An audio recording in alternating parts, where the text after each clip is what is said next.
ವೀಕ್ಷಕರೇ, ನಿಮಗೆಲ್ಲ ಗೊತ್ತಿರುವಂತೆ ಶಿಡ್ಲಘಟ್ಟ ತಾಲೂಕಿನ ಜಂಗಮಕೋಟೆ ಹೋಬಳಿಯ 13 ಹಳ್ಳಿಗಳ ವ್ಯಾಪ್ತಿಯಲ್ಲಿ ರಾಜ್ಯ ಕಾಂಗ್ರೆಸ್ ಸರ್ಕಾರ ಕೈಗಾರಿಕಾ ಪ್ರದೇಶ ಮಾಡಲು ಹೊರಟಿದೆ. ಈ 13 ಗ್ರಾಮಗಳ ವ್ಯಾಪ್ತಿಯ ಒಟ್ಟು 2823 ಎಕರೆ ಭೂ ಪ್ರದೇಶವನ್ನು ಸ್ವಾಧೀನಪಡಿಸಿಕೊಳ್ಳಲು ಸರ್ಕಾರ ಮುಂದಾಗಿದ್ದು, ಫಲವತ್ತಾದ ಕೃಷಿ ಭೂಮಿ ವಶಕ್ಕೆ ಪಡೆಯಲು ಮುಂದಾಗಿರುವ ಸರ್ಕಾರದ ಕ್ರಮ ಖಂಡಿಸಿ ಅಲ್ಲಿನ ರೈತರು ಬೀದಿಗಿಳಿದಿದ್ದಾರೆ. ಅಲ್ಲದೆ 80% ಹೆಚ್ಚು ಮಂದಿ ರೈತರು ಭೂಸ್ವಾಧೀನಕ್ಕೆ ವಿರೋಧವಾಗಿದ್ದಾರೆ ಎಂಬುದು ಒಂದು ಬಣದ ವಾದವಾಗಿದ್ದು, ಕೂಡಲೇ ಭೂಸ್ವಾಧೀನ ಪ್ರಕ್ರಿಯೆ ಕೈಬಿಡಬೇಕೆಂದು ಒತ್ತಾಯಿಸುತ್ತಿದೆ.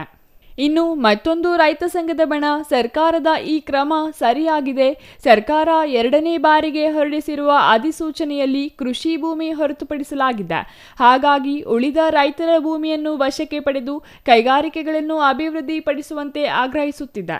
80% ರೈತರು ವಿರೋಧ ಮಾಡುತ್ತಿದ್ದರೂ ಸರ್ಕಾರ ಸ್ವಾಧೀನಪಡಿಸಿಕೊಳ್ಳಲು ಮುಂದಾಗಿರುವುದು ಕಾನೂನು ವಿರೋಧಿ ಧೋರಣೆಯಾಗಿದ್ದು, ಕೂಡಲೇ ಭೂಸ್ವಾಧೀನ ಪ್ರಕ್ರಿಯೆ ಕೈಬಿಡಬೇಕೆಂದು ಆಗ್ರಹಿಸಿ ರೈತ ಸಂಘದ ಒಂದು ಬಣ ಮಾರ್ಚ್ 16ರಿಂದ ಅನಿರ್ದಿಷ್ಟ ಮುಷ್ಕರಕ್ಕೆ ಮುಂದಾಗಿದೆ. ಭೂಸ್ವಾಧೀನ ವಿರೋಧಿಸಿ ಅನಿರ್ದಿಷ್ಟ ಮುಷ್ಕರಕ್ಕೆ ಒಂದು ರೈತ ಬಣ ಮುಂದಾಗಿರುವ ವಿಚಾರ ತಿಳಿಯುತ್ತಿದ್ದಂತೆ ಇಂದು ಮತ್ತೊಂದು ರೈತ ಸಂಘದ ಬಣ ಸುದ್ದಿಗೋಷ್ಠಿ ನಡೆಸಿ ಮಾರ್ಚ್ 23ರಿಂದ ತಾವು ಅನಿರ್ದಿಷ್ಟ ಧರಣಿ ನಡೆಸುವುದಾಗಿ ಘೋಷಿಸಿದೆ.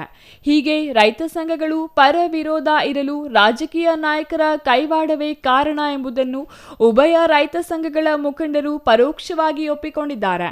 ಭೂಸ್ವಾಧೀನಕ್ಕೆ ವಿರೋಧ ವ್ಯಕ್ತಪಡಿಸುತ್ತಿರುವ ರೈತ ಬಣ ಸಚಿವರೇ ರೈತರನ್ನು ಒಡೆದು ಇಬ್ಬಗೆಯ ನೀತಿ ಅನುಸರಿಸುತ್ತಿದ್ದಾರೆ ಎಂದು ಆರೋಪಿಸಿದರೆ, ಭೂಸ್ವಾಧೀನದ ಪರ ಇರುವ ರೈತ ಬಣ ಶಿಡ್ಲಘಟ್ಟದಲ್ಲಿ ಪರಾಭವಗೊಂಡಿರುವ ಕಾಂಗ್ರೆಸ್ ಅಭ್ಯರ್ಥಿ ರಾಜೇಗೌಡ ಪರೋಕ್ಷವಾಗಿ ರೈತರನ್ನು ಎತ್ತಿಕಟ್ಟಿದ್ದಾರೆ ಎಂದು ಆರೋಪಿಸಿದೆ. ಅಲ್ಲಿಗೆ ಕಾಂಗ್ರೆಸ್ನ ಇಬ್ಬರೂ ನಾಯಕರು ಶಿಡ್ಲಘಟ್ಟ ತಾಲೂಕಿನ ಜಂಗಮಕೋಟೆ ಹೋಬಳಿಯಲ್ಲಿ ಸರ್ಕಾರ ಅಧಿಸೂಚನೆ ಹೊರಡಿಸಿರುವ ಕೈಗಾರಿಕಾ ಪ್ರದೇಶದ ಭೂಸ್ವಾಧೀನಕ್ಕಾಗಿ ಪರ ಮತ್ತು ವಿರೋಧ ಇದ್ದಾರೆ ಎಂಬುದು ರೈತ ಮುಖಂಡರ ಮಾತುಗಳಿಂದಲೇ ತಿಳಿಯುತ್ತಿದ್ದು, ನಾಯಕರ ರಾಜಕೀಯ ಚದುರಂಗದಲ್ಲಿ ರೈತ ಸಂಘಟನೆಗಳು ಮಾತ್ರವಲ್ಲದೆ ರೈತರು ಸಂಕಷ್ಟಕ್ಕೆ ಸಿಲುಕುವಂತಾಗಿರುವುದು ವಿಪರ್ಯಾಸವೇ ಸರಿ. ಇಂದು ಚಿಕ್ಕಬಳ್ಳಾಪುರ ಪತ್ರಕರ್ತರ ಭವನದಲ್ಲಿ ನಡೆದ ಸುದ್ದಿಗೋಷ್ಠಿಯಲ್ಲಿ ಮಾತನಾಡಿದ ರೈತ ಸಂಘದ ಮುಖಂಡ ಭಕ್ತರಹಳ್ಳಿ ಪ್ರತೀಶ್, ಕೈಗಾರಿಕಾ ಅಭಿವೃದ್ಧಿಗಾಗಿ 2823 ಎಕರೆ ವಶಕ್ಕೆ ಸರ್ಕಾರ ಅಧಿಸೂಚನೆ ಹೊರಡಿಸಿದ್ದು, ಶಿಡ್ಲಘಟ್ಟ ತಾಲೂಕಿನ ಜಂಗಮಕೋಟೆ ಹೋಬಳಿಯ 13 ಹಳ್ಳಿಗಳ ವ್ಯಾಪ್ತಿಯಲ್ಲಿನ ಭೂಮಿ ಕೈಗಾರಿಕಾ ಪ್ರದೇಶವಾಗಿ ಅಧಿಸೂಚನೆ ಹೊರಡಿಸಲಾಗಿತ್ತು ಎಂದರು. ಕೆಲ ರೈತರು ವಿರೋಧ ವ್ಯಕ್ತಪಡಿಸಿ ಹೋರಾಟ ಮಾಡಿದರೆ, ಇನ್ನು ಕೆಲ ರೈತರು ಪರವಾಗಿ ಹೋರಾಟ ನಡೆಸಿದರು. ನಾವು ಕೈಗಾರಿಕೆಗಳು ಬೇಕು ಎಂದು 2 ವರ್ಷದಿಂದ ಹೋರಾಟ ಮಾಡುತ್ತಿದ್ದೇವೆ. ಕಳೆದ ಫೆಬ್ರವರಿ 26ಕ್ಕೆ ಸರ್ಕಾರ ಹೊರಡಿಸಿದ 2ನೇ ಆದೇಶದಲ್ಲಿ 491 ಎಕರೆ ನೀರಾವರಿ ಭೂಮಿ ಹೊರತುಪಡಿಸಿ ಉಳಿದ ಭೂಮಿ ವಶಕ್ಕೆ ಪಡೆದುಕೊಳ್ಳಲಾಗುವುದೆಂದು ಆದೇಶ ಹೊರಡಿಸಿದರೆ, ಆದರೆ ಇದಕ್ಕೆ ಕೆಲವರು ವಿರೋಧ ವ್ಯಕ್ತಪಡಿಸಿದ್ದು, ಮಾರ್ಚ್ 23ರಿಂದ ಜಿಲ್ಲಾಧಿಕಾರಿ ಕಚೇರಿ ಮುಂದೆ ಎಲ್ಲ ಸಂಘಟನೆಗಳ ಒಕ್ಕೂಟದಿಂದ ಅನಿರ್ದಿಷ್ಟಾವಧಿ ಧರಣಿ ಮಾಡುವುದಾಗಿ ಹೇಳಿದರು. ಫಲವತ್ತಾದ ಭೂಮಿ ಎಂದು ಕೆಲವರು ವಾದ ಮಾಡುತ್ತಿದ್ದರೆ, ನೀರಾವರಿ ಹೊರತುಪಡಿಸಿ ಮಾಡಿ ಎಂದು ಹೇಳಿದ್ದೇವೆ. ಕೃಷಿಗೆ ಯೋಗ್ಯವಾದ ಭೂಮಿ ಕೈಬಿಟ್ಟಿದ್ದಾರೆ, ಹಾಗಿದ್ದರೂ ವಿರೋಧ ಮಾಡುವುದು ಸರಿಯಲ್ಲ ಎಂದರು. ಕೈಗಾರಿಕೆಗಳು ಬೇಕೇ ಬೇಕು ಅಂತಕ್ಕಂಥ ನಿಟ್ಟಿನಲ್ಲಿ ಹೋರಾಟವನ್ನು ಮಾಡಿಕೊಂಡು 2 ವರ್ಷದಿಂದ ಸತತವಾಗಿ ಬಂದಿದ್ದೀವಿ. ಈ ಸಂದರ್ಭದಲ್ಲಿ ಸರ್ಕಾರ 25/2/2026 ಅಂದರೆ ಫೆಬ್ರವರಿ 26ರಂದು ಒಂದು ಆದೇಶವನ್ನು ಹೊರಡಿಸಿದೆ. 491 ಎಕರೆ ನೀರಾವರಿಯನ್ನು ಹೊರತುಪಡಿಸಿ ಉಳಿದಂಥ 2330 ಎಕರೆ ನಾವು ತಗೊಳ್ತೀವಿ, ವಶಪಡಿಸ್ಕೊಳ್ತೀವಿ ಅಂತಕ್ಕಂಥ ಒಂದು ಅಂತಿಮ ಅಧಿಸೂಚನೆಯನ್ನು ಹೊರಡಿಸಿದೆ. ಈ ಅಧಿಸೂಚನೆಯಂತೆ ಈಗ ರೈತರನ್ನು ಕರೆದು ಸೂಕ್ತವಾದ ಬೆಲೆಯನ್ನು ಕೊಟ್ಟು ಕೈಗಾರಿಕೆಗಳನ್ನು ಅಭಿವೃದ್ಧಿಪಡಿಸಬೇಕು ಅಂತಕ್ಕಂಥ ನಿಟ್ಟಿನಲ್ಲಿ ನಾವು ಹೋರಾಟ ಮಾಡ್ತಾ ಸರ್ಕಾರದ ಗಮನವನ್ನು ಸೆಳೆಯಲು ನಾವು ಮುಂದಿನ 23/3/2026ರಿಂದ ನಾವು ಜಿಲ್ಲಾಧಿಕಾರಿಗಳ ಒಂದು ಕಚೇರಿಯ ಮುಂಭಾಗದಲ್ಲಿ ದಲಿತ ಪರ, ರೈತ ಪರ ಹಾಗೂ ಕನ್ನಡ ಪರ ಸಂಘಟನೆಗಳ ಒಕ್ಕೂಟದಿಂದ ನಾವು ಅನಿರ್ದಿಷ್ಟಾವಧಿ ಒಂದು ಪ್ರತಿಭಟನೆಯನ್ನು ಹಮ್ಮಿಕೊಳ್ಳಲಾಗಿದೆ. ಈ ವಿಚಾರವಾಗಿ ತಾವು ಪ್ರಶ್ನೆ ಕೇಳ್ಬೋದು, ಯಾಕೆ ನೀವು ಕೈಗಾರಿಕೆಗಳು ಬೇಕು ಅಂತ ಇದ್ದೀರಾ ಅಂತಕ್ಕಂಥದ್ದು. ಕೆಲವರು ಬೇಡ ಅಂತಕ್ಕಂಥದ್ದು. ಬೇಡ ಅಂತಕ್ಕಂಥವ್ರು ಎಲ್ಲೋ ದಿಬ್ಬುರಳ್ಳಿ ಭಾಗದಲ್ಲಿ ಮಾಡಲಿ ಅಂತ ಹೇಳ್ತಾರೆ. ನಂತರ ಇದೆಲ್ಲ ಕೃಷಿಗೆ ಫಲವತ್ತಾದ ಭೂಮಿ ಅಂತ ಒಂದು ವಾದ ಮಾಡ್ತಿದ್ದಾರೆ. ನಾವು ಮೊದಲಿಂದ ಹೇಳ್ತಿದ್ದೀವಿ ನೀರಾವರಿಯನ್ನು ಹೊರತುಪಡಿಸಿ ಮಾಡಿ ಅಂತ ಹೇಳಿದ್ದೀವಿ. ಅಲ್ಲಿ ಕೃಷಿಗೆ ಯೋಗ್ಯವಾದಂಥ ಭೂಮಿಯನ್ನು ಬಿಟ್ಟಿದ್ದಾರೆ. ಉಳಿದಂತೆ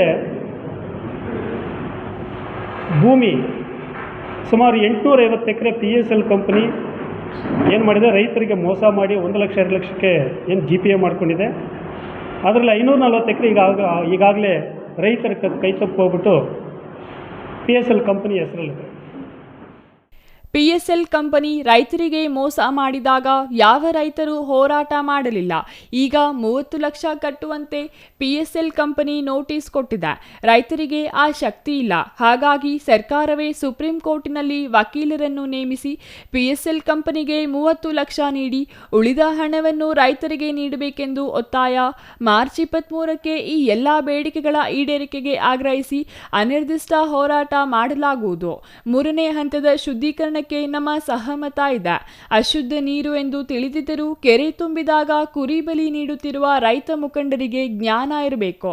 ಕೆರೆಗಳಿಗೆ ಬಾಗಿನ ಅರ್ಪಿಸಿದ ರೈತ ಮುಖಂಡರೇ ಈಗ 3ನೇ ಹಂತದ ಬಗ್ಗೆ ಮಾತನಾಡುತ್ತಿರುವುದು ವಿಪರ್ಯಾಸ ಎಂದರು.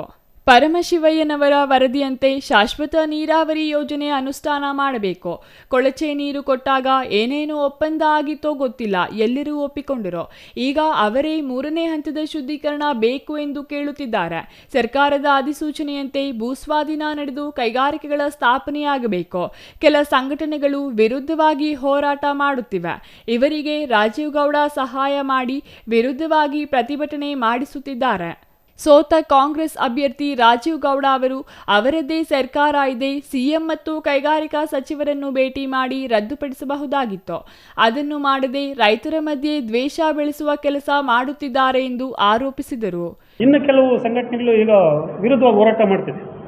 ಆ ವಿರುದ್ಧವಾಗಿ ಹೋರಾಟ ಮಾಡಬೇಕಾದ್ರೆ ನಮ್ಮ ಭಾಗದ ಶಿಡ್ಲಘಟ್ಟ ಕ್ಷೇತ್ರದ ಸಮಾಜ ಸೇವಕರು ಅಂತ ಬಂದಿರತಕ್ಕಂಥ ನಮ್ಮ ರಾಜೀವ್ ಗೌಡರು ತನ್ನ ಮನವನ್ನು ಅವರಿಗೆ ಸಹಾಯ ಮಾಡ್ತಾ ಹಿಂಬದಿಯಿಂದ ವಿರುದ್ಧವಾಗಿ ಪ್ರತಿಭಟನೆಯನ್ನು ಮಾಡಿಸ್ತಿದ್ದಾರೆ.